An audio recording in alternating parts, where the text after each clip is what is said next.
नमस्कार, मैं रमेश शर्मा। आप देख रहे हैं RSN एक्सप्रेस। इस वक्त हम लोग बरवाला में हैं। बरवाला में जैसे कि नगर पालिका चुनाव की घोषणा होने के बाद माहौल गर्म है। राजनेताएं जो कि जनप्रतिनिधि की जैसे जनता की सेवा करने के लिए लोग जो लगे रहते हैं वो मैदान में आ गए हैं। और आने वाला समय में जैसे कि यहाँ बरवाला से लगभग 12 से 15 के करीब प्रधान पद के दावेदार उम्मीदवार मैदान में होंगे। अभी हमारे साथ है राकेश जी। राकेश राकू के नाम से जाने जाते हैं और पहले इनके परिवार में से राजनीति करते रहे हैं। बरवाला की राजनीति में इनका बहुत पुराना तजुर्बा भी है और राजनीति परिवार से संबंध रखते हैं। इनसे बात करेंगे कि जैसे कि बरवाला में चुनाव है, प्रधान पद के उम्मीदवार हैं, लोगों से मीटिंग कर रहे हैं, डोर टू डोर जा रहे हैं, अलग अलग घरों में अलग अलग संस्था से जो लोग जुड़े हुए हैं उनके साथ मीटिंगें चल रही हैं। इनसे बात करें क्या कौन सी पार्टी से चुनाव लड़ रही हैं या निर्दलीय लड़ रहे हैं, किस तरह की रणनीति बनाकर लड़ रहे हैं, उस पर हम बात करेंगे। राकेश जी, स्वागत है RSN में। रमेश जी, स्वागत आपका RSN एक्सप्रेस का स्वागत करता हूँ। सर, जैसे मैदान में तो कूद गए हो, किस पार्टी की टिकट से उम्मीद है, टिकट मिलेगी या नहीं, या निर्दलीय लड़ेंगे, किस तरह का वो है? हम बीजेपी पार्टी से हैं और पार्टी में जो पार्टी निर्णय करेगी हमें वो मंजूर है। हम पार्टी के साथ हैं, पार्टी जो भी कहेगी हम उसका स्वीकार करेंगे। अगर पार्टी जैसे कि JGP और BJP की अलायंस की सरकार है, बरवाला की अगर बात करें तो बरवाला में विधायक JGP के हैं, तो इस हिसाब से लगता है कि हो सकता है JGP के कोटे में ये टिकट चली जाए, तो आप क्या करेंगे उस समय? जो भी पार्टी से बात करेंगे, पार्टी के उम्मीदवार हैं सारे, सरकार मिली जुली है, गठबंधन की सरकार है, पार्टी के नेतृत्व से जो आदेश होंगे हम सब मान्य होगा, कोई दिक्कत नहीं है हमें। अगर पार्टी जो भी निर्णय लेगी हम उसके साथ हैं। अगर पार्टी की तरफ से टिकट किसी और को मिलेगा तो आप चुनाव नहीं लड़ेंगे? वो ऐसा है, पार्टी निर्णय लेगी, कोई दिक्कत नहीं है हमें। पार्टी जो भी स्वीकार है, हमें जो भी पार्टी कहेगी हम पार्टी के साथ हैं। अगर पार्टी टिकट देगी तो लड़ेंगे, नहीं तो नहीं? हाँ जी, और बाकी सभी पे निर्भर करता है, जनता जनार्दन है, उनसे भी बात की जाएगी, लेकिन जो भी पार्टी का फैसला होगा हमें मान्य होगा। जिस हिसाब से मीटिंगें कर रहे हैं, जिस हिसाब से आप जा रहे हैं डोर टू डोर, उस हिसाब से आपने ग्राउंड तो तैयार कर लिया है, लेकिन टिकट मिलो ना मिलो मैदान में तो कूदना ही है। ये तो जी एक बार पार्टी फैसला लेगी और सभी जनता जनार्दन है जो हमारे साथ जुड़े हुए हैं, पब्लिक है, उनसे हम बैठ के सारी डिस्कस करके और हमारी पार्टी जो भी हमारे नेता हैं उनसे बात करके फिर ही हम ये चीज़ बता पाएंगे आपको कि क्या रहेगा क्या नहीं रहेगा। जैसे अगर हम लोग बरवाला की बात करें, कई लोगों से मेरी बात हुई है कि जो प्रधान पद के उम्मीदवार हैं वो दावा कर रहे हैं कि JGP को टिकट मिलेगी, यहाँ से JGP की टिकट मेरी होगी। एक दूसरा कह रहा है JGP की टिकट मेरी होगी, तो आप कह रहे हैं BJP की टिकट आपकी होगी। तो यहाँ तो 3 कैंडिडेट हो गए, एक अलायंस की सरकार के 3 कैंडिडेट हो गए, आखिर टिकट एक है तो मिलेगी किसको? तो क्या लगता है आपको? अभी मीटिंगों का दौर चल रहा है जी। अभी देखो कि पार्टी किसके खाते में जाती है, JGP के खाते में जाती है या BJP के जाते हैं, क्योंकि अभी तक तो यही डिसाइड नहीं हो रहा कि पार्टी किसको टिकट देगी, JGP को देगी या BJP को देगी। लेकिन उम्मीदवार हैं हम, तो हम दावेदारी रखेंगे। तो पार्टी जिस पे भी फैसला सुनाएगी, देखते हैं JGP के खाते में जाएगी या फिर BJP के खाते में जाएगी। राकुल, जैसे लोग से आप मिल रहे हो, कई हालांकि 1 साल से मैदान में आप लोग लगे हुए जनता के बीच जा रहे हो, किस तरह के वादे, क्या आपको लगता है बरवाला की जो खामियां हैं, कमियां हैं, जो बरवाला की एक तरह से दुर्दशा है, उसको बदलने के लिए किस तरह के आपका प्रयास है? क्या आप वादे कर रहे हो लोगों से जाके? अभी हालांकि डिक्लेयर नहीं हुई, मैदान में आप हो, उम्मीद है, मन कर रहा है लड़ने का चुनाव, वादे भी आप कर रहे हो, मिल भी रहे हो, किस तरह के वादे कर रहे हो? लोगों के पास जा रहे हैं, जनसंपर्क कर रहे हैं, घर घर में जाके डोर टू डोर कर रहे हैं, सबको वादे कर रहे हैं कि देखो एक तो गलियों का बुरा हाल है, बरसात के समय में पानी बहुत ही ज़्यादा भर जाता है यहाँ पे, और आवारा पशुओं की मेन समस्या है यहाँ पर। एक्सीडेंट्स बहुत होते हैं, खागड़ है, गाय है, और बंदरों का परचम बहुत लहराया हुआ है, उनको भी हम निजात ठेका दे के भी लोगों कहते हैं यहाँ बंदर नहीं रहेंगे। और सफाई व्यवस्था भी अभी ठप है, ठेकेदार हैं लेकिन सफाई व्यवस्था भी अभी ठप है, सफाई को भी हम करेंगे।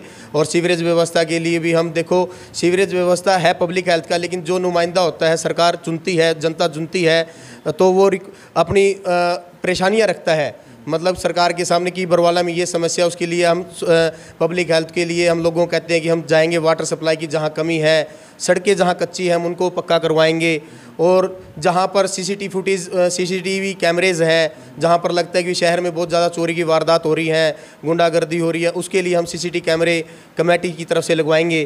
पूरे बरवाले को हम CCTV कैमरे की नज़र से देखेंगे। जैसे आपके अगर परिवार की विशेष तौर से बात करें, वर्षों से आप लोग राजनीति करते आ रहे हैं, यहाँ आपने पावरफुल भी आप लोग रहे, आप लोग चेयरमैन भी रहे हैं यहाँ पे, उसके बावजूद बरवाला के दृश्य को, जो बरवाला की तकलीफ़ है, बरवाला की समस्या है, उसकी ओर आप लोगों ने गौर नहीं किया, या आप लोगों ने किया, या क्या समस्या आई, जो हालात इस समय जो हैं यहाँ के? हालात तो ऐसे हैं जी, देखो जब पापा चेयरमैन थे यहाँ पर, मम्मी मेरी चेयरमैन थी, तो जब ऐसी बात नहीं है, काम बहुत हुए थे, लोगों को पता भी है, हर समाज की धर्मशालाएं, कम्युनिटी सेंटर, पार्क, हर चीज़ का गलियाँ पक्की करवाना, मतलब बहुत काम हुए थे। लेकिन समय के अनुकूलता के हिसाब से, जैसे हमारे वेद नारायण जी एमएलए जी थे, वो हमारे एमएलए थे, लेकिन सरकार बीजेपी की थी जब, तो लेकिन वो जब अपना इनेलो के अंदर थे, लेकिन फिर भी कार्य उन्होंने अपनी तरफ से बहुत करवाए, लेकिन कुछ खामियां रह जाती हैं, सारी खामियां पूरी नहीं होती कभी भी, तो खामियां रह गई हैं। लेकिन उसको हम अभी लोगों से यही वादे करते हैं कि जो कमियां रह गई हम उनको पूरा करेंगे और दिल जान से लग के लोगों की सेवा करेंगे। जैसे बरवाला में अगर बात करें तो भ्रष्टाचार का बहुत वर्षों से भ्रष्टाचार यहाँ होता है, हर उसमें भ्रष्टाचार है, लाइट घोटाले, जैसे सड़क के घोटाले, सीवरेज घोटाले, निगम के जैसे अवैध कब्जे, उसको लेके आप लोग भी उस बीच में रहे हैं, आप लोग का भी कार्यकाल था, उस टाइम भी इस तरह की बातें थी, अभी भी वही चल रही है। ये कहाँ से शुरुआत हुई, कब खत्म होगा, और क्या बरवाला का ऐसा ही चलता रहेगा? जनता जनप्रतिनिधि चुनते हैं, जनप्रतिनिधि घोटालों में घुस जाते हैं। ऐसा है जी, भ्रष्टाचार ना तो हमारे टाइम में हुआ था, ये तो देखो ऐसी बात नहीं है, कुछ कार्य होते हैं उसमें कई खुश होते हैं, कई नाराज़ होते हैं, जिनको दिखते हैं वो कहेंगे जी भ्रष्टाचार हुआ, लेकिन भ्रष्टाचार वाली ऐसी ना तो अब बात थी और ना पहले बात है, तो इसलिए भ्रष्टाचार तो हुआ नहीं, लेकिन जिसको परेशानियां हुई कहते हैं कि भ्रष्टाचार हुआ है। तो भ्रष्टाचार भी हुए हैं, कईयों के एफआईआर भी हुई है, चार्जशीट भी हुई है, तो आप क्या जो चार्जशीट हुई है और जो एफआईआर हुई है गलत हुई है? नहीं, गलत का तो देखो, सही गलत का तो देखो जी, वो सरकार को, ऑफिसर्स को करना है फैसला, उसके बारे में ना तो हम इसमें गए कि हम क्या भ्रष्टाचार हुआ क्या नहीं। तो मतलब जनप्रतिनिधि हैं, जनता के बीच आप रहते हैं, आप कह रहे मैं जनता की सेवा करूंगा, और इससे आप वाकिफ़ नहीं हो, आपको नहीं पता क्या हो रहा है शहर? नहीं पता है, लाइट है, लेकिन अभी हमारे सामने निष्पक्ष होके नहीं आया ना कि एफआईआर झूठी थी सच्ची थी, अभी इस बारे में हमें निष्पक्ष नहीं पता ना कि क्या रहा क्या नहीं, अभी तो ऐसी बात नहीं है, अभी उन्हें सस्पेंड कर दिया तो वो बहाल भी हो गए हैं।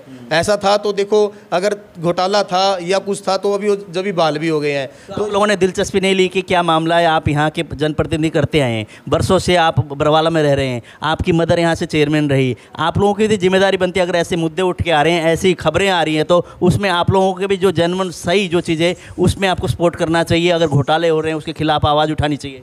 तो उसके अंदर तो जी ऐसा है, उठानी चाहिए, आपकी बात ठीक है, लेकिन उस टाइम हम कहीं 2 महीने से जब ऐसी बातें चल रही थी, ये कम से कम करीबन 1.5 साल की करीब बात है, तो जब हम थोड़ा सा जब आउट ऑफ स्टेशन थे, जब हमें जाना था, तो इसलिए पापा और मैं बाहर गए हुए थे जब इसके मामले में। तो मामले तो अभी भी चल रही हैं, कई इंक्वायरियां चल रही हैं, जैसे उसको लेके कई पार्षद खुलकर भी सामने आए हैं, हालांकि वहाँ पे प्रधान उन्होंने स्वीकारा भी है, वो बोला हम भी दोषी हैं, उसके बावजूद बाज़ार का जो माहौल है, जैसे बरवाला की अगर बताए, पूरे हरियाणा में बरवाला का भ्रष्टाचार का मामला उठा है, विधानसभा में भी ये आवाज़ें उठी हैं, तो आप लोग कहते हैं कि मैं बाहर गया हुआ था, पता नहीं।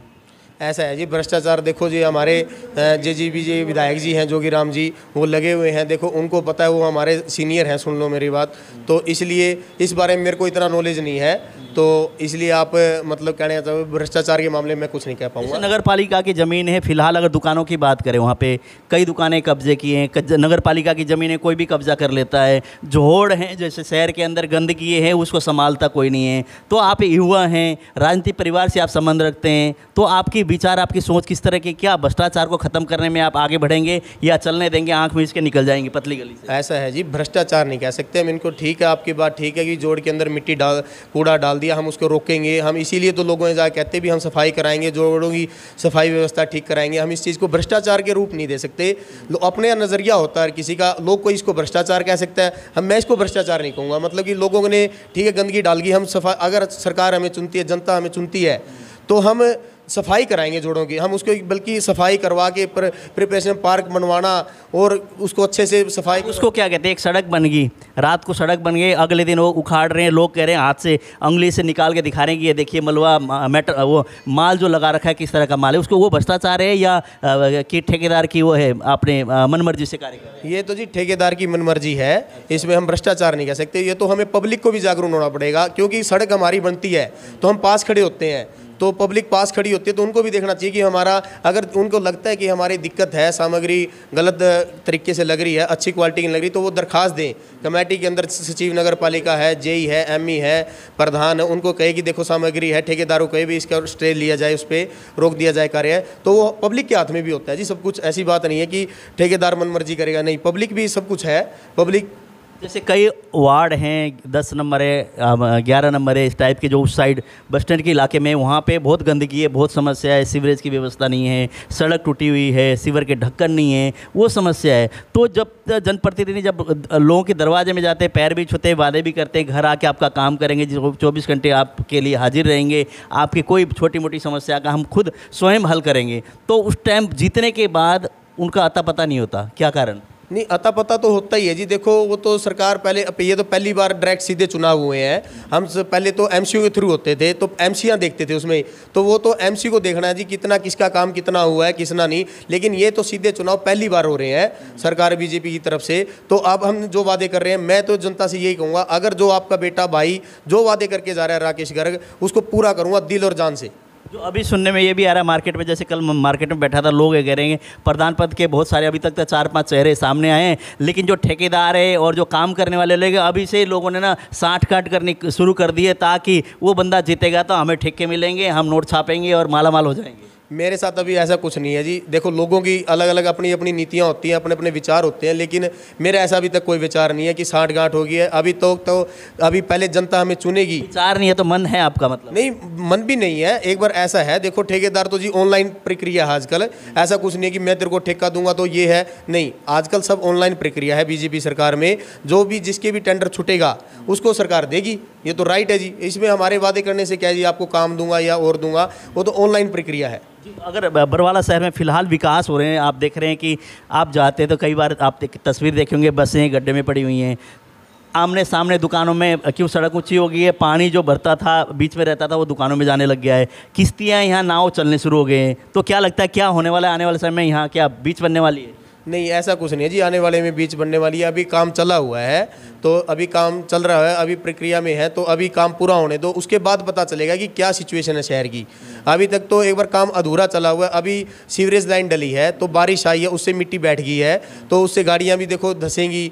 तो अभी तक तो वो पकी नहीं थी ना, बारिश उसके बाद अब आई है, तो लेकिन कार्य चला हुआ है। लेकिन ये है कि साइड की बस्तियां दब चुकी हैं। इतने वर्षों से, जैसे आप यहीं पे नुमाइंदे यहीं बैठे हैं, आप यहीं, आपका एक तरह से घर यहीं पे, तो वर्षों से अलग अलग विधायक रहे यहाँ पे, यहाँ से नारंग साहब भी रहे, घोड़ेला साहब भी रहे, अभी ये लगा के जो जोगीराम सिहाग जी हैं, पहले धीरा जी रहे, ठीक है जी, और यहाँ से सांसद सुरेंद्र बरवाला भी रहे, सारे के लोग रहे। उसके बाद बरवाला के हालात को सुधारने के लिए कोई आगे बढ़ के नहीं आए। क्या लगता है किसके कार्यकाल में काम हो रहे हैं फिलहाल? ऐसा है जी, कार्यकाल तो ऐसी बात नहीं है, जो भी विधायक आया है उन्होंने अपनी तरफ से पूरी कोशिश करी है कि हम अपना कार्य करें। देखो कुछ तो ऐसी बात नहीं होती कि हर किसी को, पब्लिक को भी अपनी तरफ से कोशिश करनी चाहिए, विधायक भी कोशिश करते हैं, लेकिन खामियां रहती है। मैं आपको पहले भी कह रहा हूं कि कभी सभी काम पूरे नहीं होते, तो इसलिए खामियां रह ही जाती हैं। लेकिन लगे हुए हैं विधायक जी भी प्रोसेस में। रामनिवास घोड़ेला जी थे, उन्होंने भी अपनी तरफ से पूरी कोशिश करी, वेद नारंग जी ने भी बहुत कोशिश करी। आपको जी ऐसा तो नहीं है कि सबके साथ किसी की बुराई करना नहीं चाहते, सबके साथ मिली, चुनाव का वक्त है, अगर बुराई करूँगा तो यार वोट कट जाएंगे, या फिर आप उनके साथ सभी के साथ मिलके चलना चाहते हैं, बोला ठीक है सब चीज़ सही है, जो आ जाए ठीक है? ऐसा है जी, देखो ये है एक हमारा पारिवारिक इलेक्शन, इसमें हम सब एकजुट हैं। इलेक्शन तो अभी 10 या 15 दिन के होते हैं, लेकिन हमें मिलजुल के पारिवारिक इलेक्शन है। उसके बाद हम सारे भाई हैं, बहन हैं, मतलब सब एकजुट हैं। तो इसलिए कि बुराई किस चीज़ के लिए, सारे अपनी तरफ से कोशिश कर रहे हैं जी। सारे उम्मीदवार वो भी हमारे सारे भाई बंधु हैं, अब पारिवारिक है, तो इसलिए एमएलए भी हमारे यहीं से हम ही चुनते हैं। जब तो हम जब चुनते हैं, जब हमें देखते हैं कि कौन सा काम करें, काम सभी कोशिश करते हैं, लेकिन कुछ कमियाँ रह जाती हैं। मैं अभी भी कह रहा हूँ आपको, कमियाँ बहुत रह जाती हैं, लेकिन कोशिश बहुत करते हैं। लेकिन अब जैसे हमारे हरे विधायक जी हैं, रामनिवास घोड़ेला थे, वेद नारायण जी, कोशिश उन्होंने भी करी थी, क्यों नहीं करी, जोगीराम जी भी लगे हुए अपनी तरफ से, लेकिन कमियां तो रहेंगी जी। देखो तो आप क्या कहेंगे, कैसे चेहरे को वोट दो, कैसे इंसान को चुने लोग, और किस तरह के जो काम करने जुझारू नेता और जनता के उम्मीदों पर खरे उतरने वाले किस तरह के व्यक्तित्व को चुनना चाहिए जनता से, क्या कहेंगे आप?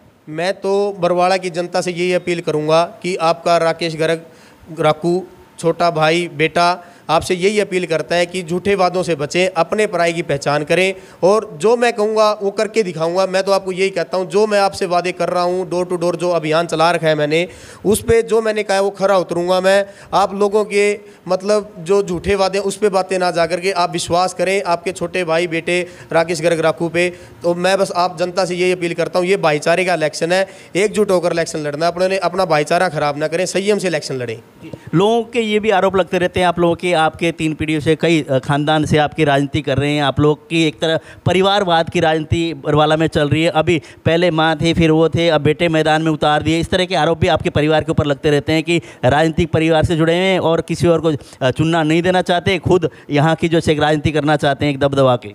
ऐसा कुछ नहीं है जी। देखो ये तो चलती आई है। देखो जिसकी सेवा करने का भाव है वो सेवा करेगा। जैसे मेरे बड़े भाई हैं, वो बिजनेसमैन है, उनका इंटरेस्ट नहीं है, लेकिन मैं देखता रहा हूँ, पापा के साथ रहा हूँ, राजनीतिक पापा करते हैं तो उनके साथ रहा, मेरा इंटरेस्ट रहा कि मैं जनता की भी सेवा करूँ। पापा ने गरीबों का भला किया है, जब भी किया है, सारे समाजों के लिए धर्मशाला है। मैं देखता रहा कि पापा का इतना इंटरेस्ट है तो मैं क्यों ना करूँ। तो इसलिए बस मैं पापा का जो इंटरेस्ट था, जो पापा के एक दिल में इच्छा थी, उसको पूरा करने के लिए कि मैं जो लोगों की सेवा करूँ, इसलिए मैं मैदान में आया हूँ। तो अंतिम सवाल मैं आपसे जानना चाहूँगा कि चुनाव आप लड़ेंगे, पार्टी की टिकट मिले या नहीं मिले, या पार्टी के ऊपर डिपेंड करेगा, पार्टी अगर टिकट देगी तो लड़ूंगा, नहीं तो नहीं लड़ूंगा?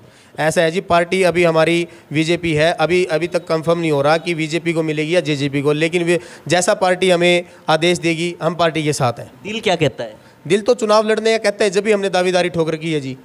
चलो राकेश जी, टाइम देने के लिए बहुत बहुत धन्यवाद आपका। धन्यवाद रमेश जी। जैसे युवा हैं, लोगों के आरोप थे, वो भी हमने सवाल किए, इन्होंने स्पष्टीकरण दिया कि राजनीतिक परिवार से मैं जुड़ा हूँ, लेकिन मेरे सेवा करने की इच्छा है, इसलिए मैदान में उतरा हूँ, लेकिन मेरे ऐसे कोई भाव नहीं है कि मैं भ्रष्टाचार फैलाऊँ, इस तरह के कार्य करूँ। लेकिन जो भी अगर मुझे विश्वास करके जिताएंगे तो मैं जनता की सेवा करने की वो करूँगा, और लोगों की जो सोच और लोगों के विचार है और लोगों की उसके ऊपर खरे उतरने की पूरी कोशिश करूँगा।